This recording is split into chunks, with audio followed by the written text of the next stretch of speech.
Bonjour, j'espère que tu vas bien. Aujourd'hui, c'est la reprise et c'est l'occasion pour moi d'enregistrer à nouveau depuis mes bureaux l'épisode de la semaine. Si tu me suis sur Facebook, tu verras que je viens de publier un live. Enfin, du coup, au moment où tu écoutes l'épisode, si on est mardi, j'ai publié le live lundi, donc hier, puisque j'enregistre toujours la veille. Bref, tout ça pour dire que je suis très heureux de te retrouver sur l'épisode de la semaine. Et aujourd'hui, on va parler de hacker tes performances mentales. Alors, ne saute pas au plafond, on va pas parler de psychologie, on va pas rentrer dans des détails très compliqués. Il va s'agir simplement d'améliorer donc tes performances mentales pour être plus productif, pour être plus créatif, améliorer ta créativité, pour éventuellement générer plus de chiffre d'affaires, quelle que soit ton activité. C'est pas valable uniquement pour les e-commerçants, là, hein. C'est un épisode un petit peu différent de ce que j'ai l'habitude de faire. Et hacker tes performances mentales, ça va te permettre aussi d'améliorer, d'avoir des idées pour mieux te démarquer de la concurrence, par exemple. Donc là, si tu fais du e-commerce, ça va te concerner. Mais tout ça pour dire que c'est un épisode qui est destiné un petit peu à tout le monde. Cette fois-ci, je me suis dit que c'était un petit peu frais. J'ai lu un bouquin pendant mes vacances, qui est le livre d'Olivier Roland. Tout le monde n'a pas eu la chance de rater ses études. C'est un livre qui me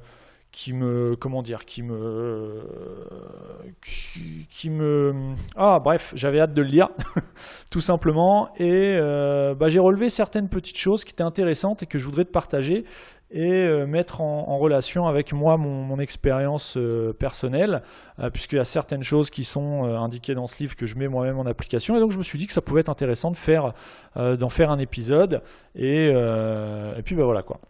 En fin d'épisode, je réponds à une question de Gilles.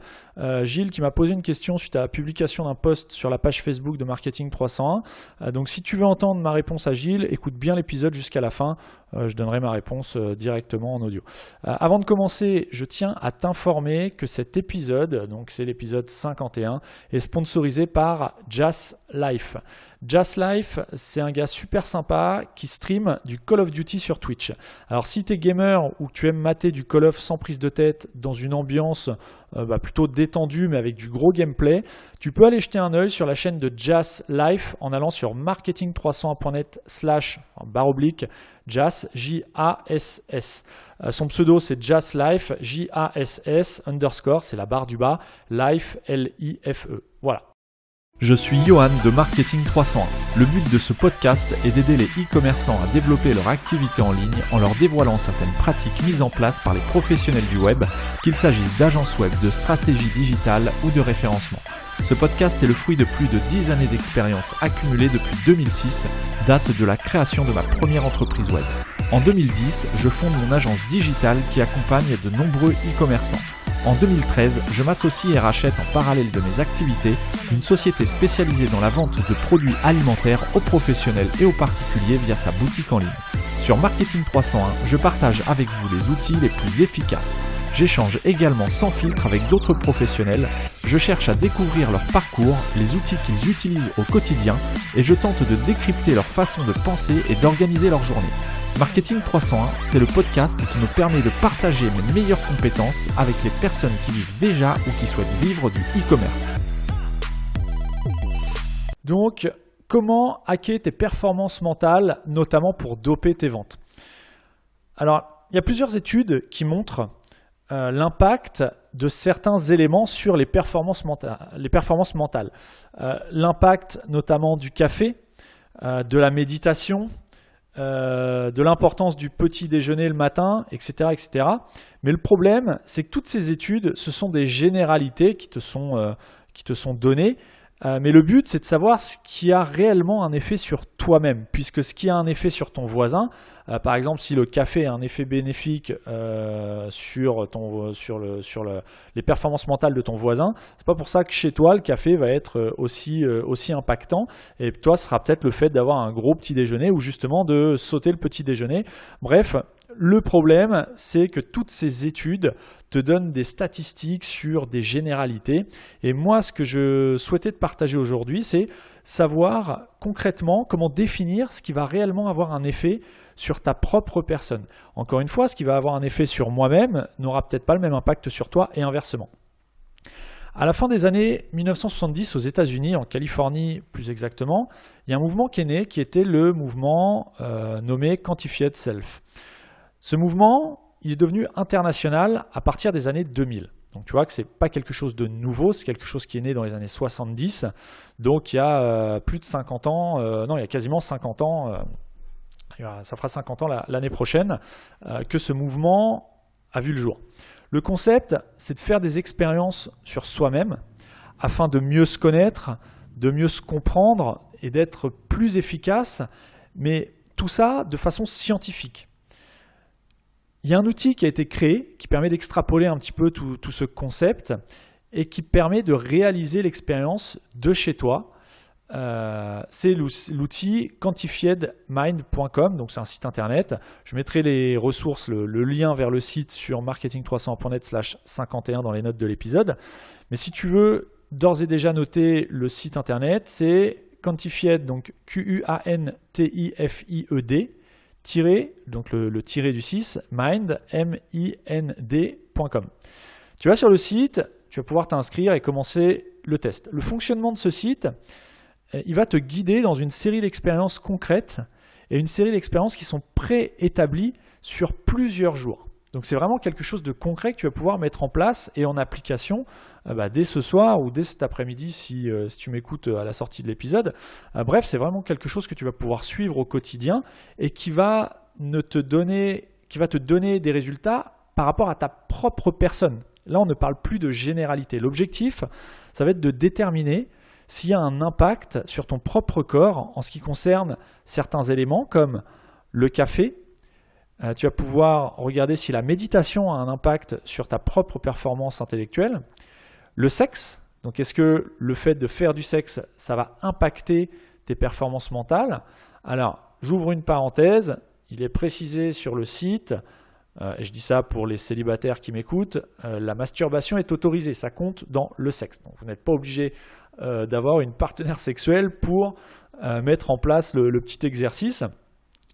Mais on va pouvoir aussi déterminer s'il y a un impact en ce qui concerne le fait de sauter ou non le petit déjeuner le matin et s'il y a un impact en fonction du moment de la journée, si par exemple tu es plus performant mentalement le matin, le midi ou le soir. Bon, tu vas pouvoir tester ces 5 éléments les uns après les autres et tu auras au bout de quelques jours la réponse à tes interrogations et tu auras surtout une sorte de cartographie de ce qui te correspond à toi et pas forcément à un échantillon de population sur lequel on aurait testé tout ça. Je vais ouvrir le site en même temps. Voilà, là, je suis dessus, donc moi je me suis créé un compte. Je n'ai pas encore commencé les exercices, mais je compte bien le faire dans les jours qui viennent. Bref, si tu veux tester, expérimenter un peu les effets du café sur ta performance mentale, sache que ça se compose de 31 sessions et que chaque session va durer 8 minutes. Donc, je n'ai pas encore moi-même commencé, donc je ne peux pas te dire exactement en quoi ça consiste, en quoi consistent les sessions. Mais voilà, c'est quelque chose qui va durer dans le temps, donc 31 jours en ce qui concerne le café, et ça va être des sessions de 8 minutes. Donc, à toi de lancer l'expérience pour voir ce que l'application, ce que le site te demande de faire pour tester les résultats du café, l'impact du café sur tes performances. Le sexe, ça va être sur 23 sessions de 8 minutes. La méditation, tu vas avoir 28 sessions de 4 minutes. Donc là, c'est vraiment le plus court qu'il y a en termes d'expérimentation. Le fait de sauter le petit déjeuner, ça va s'étaler sur 29 sessions de 8 minutes. Et le moment de la journée pendant lequel tu pourrais être le plus efficace, là on est sur 50 sessions de 10 minutes. Donc là c'est vraiment quelque chose de plus long. On est quasiment sur 2 mois de tests. Mais bref, tout ça pour dire que ça s'étale, c'est un test qui va vraiment s'étaler, qu'il va falloir suivre sur plusieurs jours. Mais quand on remet tout bout à bout, on parle de sessions de 8 minutes, donc ça ne prend pas non plus des demi-journées à mettre en application. Mais surtout, ça va te permettre de mesurer l'impact de ces différents éléments sur ta propre personne. Et ça, moi, je trouvais ça super intéressant dans le sens où, voilà, c'est quelque chose de personnalisé qui éventuellement, là on parle de choses concrètes, on ne parle pas d'études ou quoi que ce soit, on va vraiment mettre en application le fait de tester certains exercices qui te sont proposés par le site et de les tester quand le site te le suggère pour avoir de vrais résultats et de vraies statistiques sur ce qui te correspond à toi personnellement. Les exercices qui sont proposés par le site ne sont pas des exercices farfelus. D'ailleurs, si tu vas sur le site, tu verras qu'il n'est pas très sexy au niveau design, parce qu'on n'est vraiment pas dans un truc qui a pour vocation à te vendre quelque chose derrière ou quoi. On est vraiment dans de l'étude scientifique, donc c'est vraiment intéressant. Et ce sont des exercices qui sont issus d'exercices qui sont eux-mêmes réalisés en laboratoire par des scientifiques. Donc c'est vraiment quelque chose de très sérieux. Donc ça, c'était le premier point de cet épisode. Si tu veux tester les effets du café, du sexe, de la méditation, le fait de sauter le petit déjeuner et le moment de la journée auquel tu serais plus performant mentalement, je t'invite à tester le site quantifiedmind.com. C'est gratuit, tu t'inscris, tu suis ce qu'on te dit et je t'invite à me partager tes résultats. Et moi, je te partagerai les miens quand j'aurai terminé au moins l'un des tests proposés. Je te partagerai mes résultats et on pourra échanger ensemble sur la page Marketing 301 de Facebook, sur la page Facebook. Ensuite, la deuxième chose que je voulais aborder avec toi, c'est la diète médiatique. Alors, qu'est-ce que c'est que la diète médiatique ? L'objectif de la diète médiatique, ça va être d'éviter le bourrage de crâne avec des informations qui sont peu pertinentes, voire néfastes, au profit de la consommation d'informations qui vont t'aider à nourrir ton intellect de façon positive. D'un point de vue intellectuel, si je devais imaginer un petit peu ce concept de diète médiatique, c'est un petit peu comme si on allait remplacer le fait de manger un gros hamburger avec 1 litre de coca. Peut-être que c'est quelque chose d'ailleurs qui t'attire, de la malbouffe tout simplement, comme beaucoup de personnes, et c'est pas, je veux dire, il n'y a pas à en rougir, c'est le cas de beaucoup de personnes, moi y compris, de moins en moins, mais moi y compris jusque-là. Et on va remplacer cette malbouffe par exemple, une salade composée et un bon verre de vin rouge. Donc tu verras qu'on ne va pas remplacer le coca par de l'eau, on n'est pas dans des extrêmes, on va simplement remplacer de la malbouffe, du porn food, je sais pas comment on pourrait appeler ça, du porn information, si je devais parler avec un terme anglophone, par un repas pas forcément le plus sain possible, mais en tout cas quelque chose de plus qualitatif, de beaucoup plus qualitatif, qui va te procurer des émotions beaucoup plus importantes. Et si tu images un petit peu ce point de vue, de remplacer un gros hamburger avec 1 litre de coca par une salade composée, fraîche, avec des petites tomates cerises, je sais pas, du chèvre chaud, des petits croûtons et un bon verre de vin rouge, de bon vin rouge, j'imagine que tu es peut-être plus attiré par la seconde solution. Et c'est exactement ce qu'on va voir en parlant de la diète médiatique au niveau de ton intellect. Donc aujourd'hui, le principal élément perturbateur, ça va être le journal, les journaux dans toutes leurs formes possibles, que ce soit le journal télévisé, les journaux papier, etc., etc. Quelles sont les informations qui te sont données quand tu es face à ce genre de support, à ce genre de médias ? On va te parler de guerre, on va te parler d'attentats, on va te parler de drames, de suicides, de licenciements. Bref, plein de choses. Là, je ne t'apprends rien. C'est quelque chose qu'on peut voir un petit peu partout sur Internet. Beaucoup de négatifs. Est-ce que tu t'es déjà posé la question de savoir si ta vie ou ton quotidien s'était amélioré en regardant ce genre d'infos ? En gros, est-ce que ça te procure du plaisir de t'alimenter avec ce genre d'informations quotidiennement ou en tout cas périodiquement ? Est-ce que ça t'apporte quelque chose de positif, concrètement ? Peut-être qu'il y a certaines personnes qui m'écoutent qui vont dire bah oui, effectivement, moi, voilà, ça me divertit de voir un petit peu ce qui se passe dans le monde, c'est un petit peu sensationnel, les attentats, les guerres, machin. Bon, après, moralement, je ne sais pas si c'est très moral tout ça, mais bon, bref. La question que je t'invite à te poser, c'est est-ce que ta vie s'est réellement améliorée en regardant ce genre d'informations ? Est-ce que ça t'apporte quelque chose de positif ? Si tu vas sur le site de l'INA, ina.fr, encore une fois, toutes les ressources que je cite dans l'épisode seront sur marketing301.net/51. Le site de l'INA, c'est un site qui regroupe les archives des programmes télévisés depuis, je crois, le début de la télévision. Donc, il y a vraiment un tas d'informations. C'est une source vraiment très riche en ce qui concerne les archives des programmes télévisés. Si tu vas jeter un œil sur le site de l'INA, donc ina.fr, tu verras que les sujets qui sont abordés sont toujours les mêmes, quasiment depuis le début de la télévision. Tu peux faire une petite expérience qui est intéressante. Tu vas voir depuis le jour de ta naissance. Moi, je suis né en 83. Donc, si je regarde de 1900, le journal télévisé ou les archives des journaux télévisés de 1983 à aujourd'hui 2019, tu verras que c'est toujours les mêmes histoires qui sont ressassées, les mêmes faits divers négatifs, les mêmes drames familiaux, etc., etc. Donc maintenant, ce que je vais essayer de te partager, c'est 4 méthodes pour alimenter ton esprit avec des choses qui vont vraiment impacter ta vie de façon positive, ou en tout cas, qui ne vont pas l'impacter de façon négative. Ça, c'est garanti. La première méthode, ça va te paraître évident ce que je te dis, mais je t'invite vraiment à écouter l'épisode jusqu'à la fin. La première chose, ça va être d'arrêter de consulter toutes les sources d'informations généralistes. Donc, ce que j'entends par sources d'informations généralistes, ça va être, par exemple, les journaux d'information générale. Chez moi, ça va être le Paris-Normandie, par exemple, Libération, voilà. Tous les journaux papier d'information générale.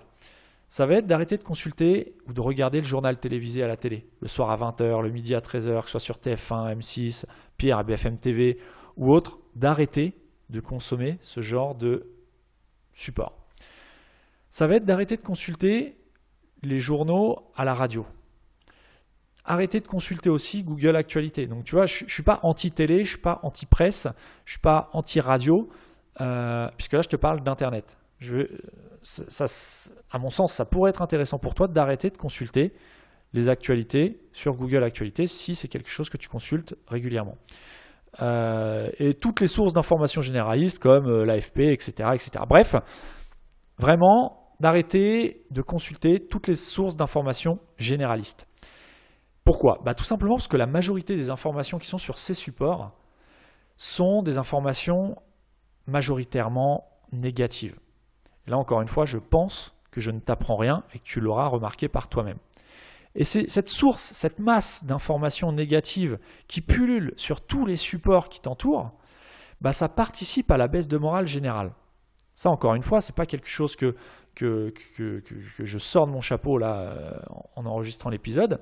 C'est vraiment quelque chose qu'on peut lire, qu'on peut voir. Il y a déjà des sujets, des débats là-dessus sur Internet, sur YouTube, un petit peu partout. Bref, c'est ma première méthode, le premier conseil que je peux te donner. Deuxième conseil, une fois que tu as arrêté de consulter toutes ces sources d'informations, ça va être de sélectionner des sources d'informations qui sont liées à ton activité ou en tout cas qui sont spécifiques à quelque chose que tu aimes faire. Ça peut être par exemple remplacer les journaux papier d'informations généralistes par des magazines spécialisés. Moi, je travaille dans le marketing, le web, le e-commerce. Ça va être par exemple de ne plus acheter le Paris-Normandie ou le journal Le Monde, mais plutôt de me focaliser et de remplacer ce journal généraliste par un magazine spécialisé sur l'univers Apple, par exemple. Je te dis n'importe quoi, hein, je suis pro Mac, donc voilà forcément, mais si ça peut être un magazine spécialisé à ton activité. Si tu aimes le jardinage, un magazine sur le jardinage, tout simplement. Ça va être de remplacer la consultation de Google Actualité par la consultation de blogs qui sont, encore une fois, dans ta thématique ou dans des thématiques que tu aimes. Ça va être de lire des livres. Ça va être d'écouter des podcasts. Au lieu d'écouter le journal à la radio le matin en allant au boulot, tu pourrais écouter des podcasts qui parlent de sujets divers et variés. Pas forcément des podcasts qui parlent de ton activité professionnelle, parce que le matin, quand tu pars au boulot, tu veux peut-être te détendre avant d'arriver au travail. Tu peux très bien écouter des podcasts sur, les nouvelles sorties musicales. Il y a plein de podcasts qui existent sur des chroniques de films au cinéma. Il y a plein de choses qui sont intéressantes, qui vont t'apporter des choses bénéfiques, contrairement aux informations à la radio qui vont t'apprendre que la petite fille qui a disparu a été retrouvée morte dans la rivière ce matin, etc., etc. Bon bref, des choses qui t'apportent rien si ce n'est du négatif. Tu vas pouvoir écouter aussi à la place des livres audio. Tu vas pouvoir regarder des vidéos, des conférences TED au lieu de regarder le journal télévisé le soir en rentrant chez toi. Tu vas pouvoir pratiquer du sport. Tu vas pouvoir écouter de la musique, tout simplement. C'est bête, mais remplacer toutes les sources d'informations généralistes par des sources d'informations spécifiques. Ça, c'était mon deuxième conseil. Mon troisième conseil, enfin avant de passer au troisième conseil, le but de sélectionner des sources d'informations spécifiques, ça va être de te détendre et de nettoyer ton esprit de tous les apports négatifs qui t'entourent et qui nous entourent tous au quotidien. Mon troisième conseil, c'est la suite logique, ça va être de mettre en application ce que je viens de te dire, de mettre en application la diète médiatique. Alors, tu es peut-être sceptique sur ce que je te dis, tu me dis ouais mais c'est des banalités, évidemment, machin, voilà, bon, peut-être, ok, c'est vrai, tu as le droit et c'est même un avantage si tu es sceptique. Par contre, ce que je te demande, c'est d'être un sceptique intelligent, c'est-à-dire de répondre à ton scepticisme et de trouver une réponse à la question que tu te poses, c'est est-ce que ça marche vraiment? Eh bien, le seul moyen que je te dise que ça marche ou que ça ne marche pas, le seul moyen pour toi d'en être convaincu et de savoir si ça marche pour toi, c'est de faire un petit test, tout simplement. Ce test, je t'invite à le réaliser simplement sur une semaine complète, sur 7 jours. Donc tu vois, on n'est pas dans des trucs de 3 mois, de 90 jours ou quoi. Tu vas faire un test sur 7 jours. Et donc tu vas enlever pendant 7 jours, tu vas plus consulter les informations généralistes, les sources d'informations généralistes, tu vas remplacer par les sources que je viens de te donner juste au point numéro 2. Et dans 7 jours, tu vas te poser la question de savoir si tout ce que tu as évité pendant ces 7 jours, est-ce que ça t'a réellement manqué? Est-ce qu'il t'a manqué quelque chose dans ton quotidien, dans ta satisfaction personnelle? Est-ce que ça t'a manqué? Si la réponse est non, eh bien, je t'invite à prolonger le test pendant 30 jours et de continuer tant que ça ne te manque pas. Et mon quatrième conseil, ça va être de rester branché au monde, parce que le but, c'est pas, comme je te le disais dans la vidéo hier sur Facebook, c'est pas de t'enfermer dans ta bulle du e-commerce, du business en ligne ou de je ne sais quoi, ou du jardinage ou de je ne sais quoi d'autre, de la couture. Le but, ça va être quand même de rester branché au monde, mais uniquement rester branché à ce qui fait avancer le monde. Par exemple, tu vas pouvoir consulter, il y a plein de sites d'informations, je te parlais de blog dans le point numéro 2, il y a 2 sites que je voudrais te recommander et qui m'ont moi-même été recommandés par Olivier Roland, c'est Futura Science, donc futura-science au pluriel.com, je mettrai encore une fois le lien dans les notes de l'épisode sur marketing301.net/51, et un deuxième site qui est, alors je ne sais pas comment ça se dit, Kurzweil AI, donc Kurzweil AI en un seul mot.net, qui va te donner des informations sur toutes les évolutions technologiques qui sont susceptibles de faire réellement avancer le monde et d'améliorer la condition humaine. Donc c'est vraiment des choses très tech. Il y a plein d'autres supports qui existent. Moi je te donne ces deux supports-là parce que ça permet de rester connecté. Alors pas aux informations négatives, tu l'auras bien compris depuis le début de l'épisode, mais à des choses qui font avancer la science, qui font avancer le monde et qui toi-même peuvent te faire avancer, en tout cas qui vont te nourrir positivement. Les objections que j'ai souvent quand on parle de diète médiatique ou qu'on peut entendre autour de nous, ça va être les 2 suivantes. Ça va être oui, mais si je ne regarde plus les informations le soir ou au moins une fois par semaine, je vais me déconnecter du monde. Et de quoi je vais parler avec mes collègues, mes amis, dans les repas d'affaires, de quoi on va parler si je ne parle pas des derniers faits divers qui sont arrivés. Eh bien évidemment, tout ça, ça ne va pas disparaître. Tu ne vas pas être coupé du monde et ce n'est pas du tout l'objectif. Tu auras simplement des sujets différents, beaucoup plus bénéfiques, et il y aura de grandes chances, que tu te démarques d'ailleurs des autres et des personnes qui t'entourent en apprenant certaines choses à tes proches, tout en t'évitant les informations négatives et ses effets sur tes performances mentales. C'est-à-dire que tu vas vraiment te construire une sorte de microcosme intellectuel qui va te nourrir intellectuellement de façon positive et que tu vas pouvoir ensuite partager et qui, à de grandes chances, intéresse les personnes avec qui tu vas discuter. Puisque ces personnes qui consomment, et dont je faisais partie il y a encore quelques mois, je me rendais pas compte en fait que je me nourrissais de choses négatives, puis au fur et à mesure, j'ai omis de regarder le journal télévisé, enfin volontairement, je ne suis plus les activités sur Google Actu, etc. etc. Alors effectivement, les 2-3 premiers jours, il y a un côté un petit peu malsain et divertissant de regarder ce qui se passe d'un petit peu spectaculaire dans le monde, les guerres, les choses comme ça. Et au final, aujourd'hui, ça ne me manque pas du tout.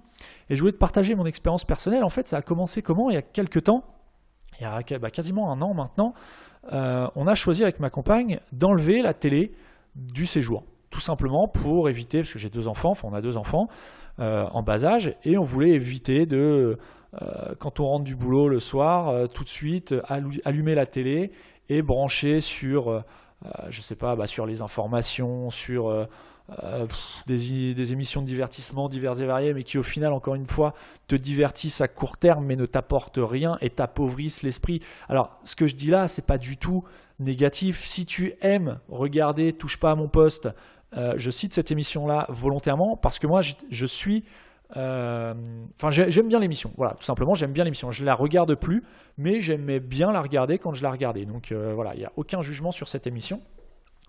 Mais ça t'appauvrit l'esprit.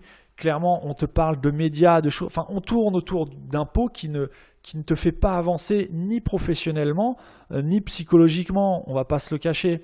Donc bref, on a décidé il y a 1 an d'enlever la télé du séjour et on l'a mise dans la chambre. Alors tu vas me dire, ouais, mais la télé dans la chambre, c'est pas forcément mieux. Je suis d'accord avec toi. Toujours est-il que ça a eu l'effet indirect de nous éloigner des actualités, de m'éloigner de BFM TV, qui tournait en boucle parfois quand il n'y avait rien d'autre à mettre à la télé.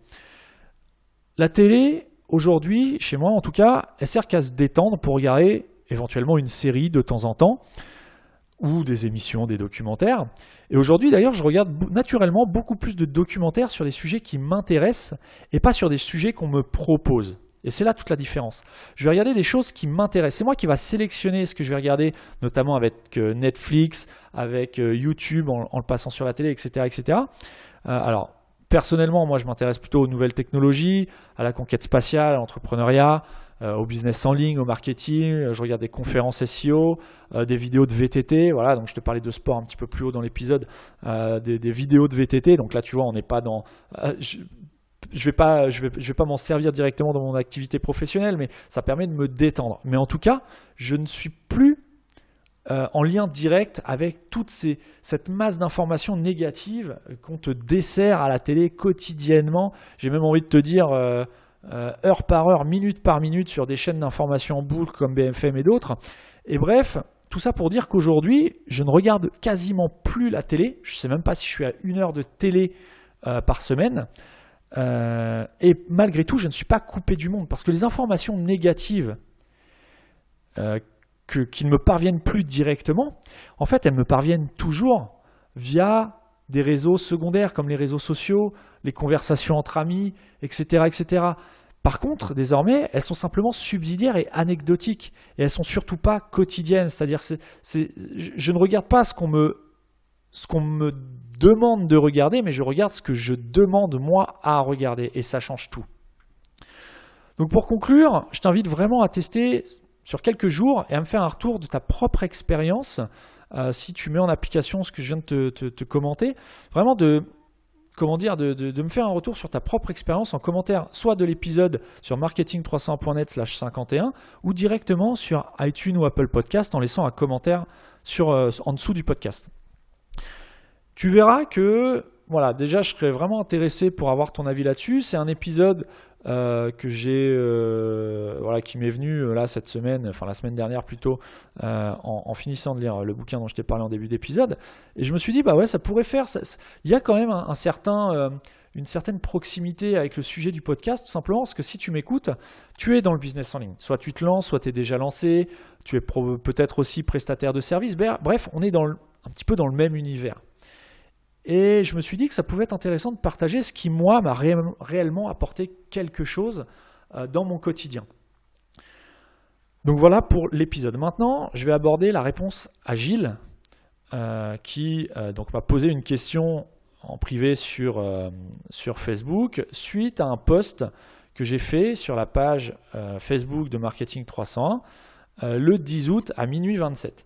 Dans ce post, je citais une statistique qui était que 87% du chiffre d'affaires du e-commerce en France est réalisé par 5% des boutiques en ligne. Et entre parenthèses, je mettais que ma source était issue des chiffres de la FEVAD en 2018. Et Gilles, en voyant le post, m'a posé la question suivante. Alors il me dit, est-ce que je peux avoir le lien vers ta source? Parce que j'ai beau chercher, je ne trouve pas ce chiffre. Eh bien en fait, ma source, c'est une chronique qui a été écrite sur le journal sur le site journaldunet.com et qui faisait elle-même appel aux informations de la FEVAD. J'ai mis le lien vers cet article, vers cette chronique sur journaldunet.com, j'ai mis le lien dans les commentaires du post sur la page Facebook de Marketing 300. Donc si ça t'intéresse de voir un petit peu des statistiques sur l'état du e-commerce en France, donc ce sont des chiffres de 2018, donc relativement récents, je t'invite à me rejoindre sur la page Facebook de Marketing 300. Donc tu vas sur Facebook, tu tapes Marketing 300 dans la barre de recherche, tu vas me trouver, je suis en photo, tu devrais me reconnaître. Sur ce, je te souhaite une excellente semaine et je te donne rendez-vous mardi prochain pour un nouvel épisode de Marketing 300.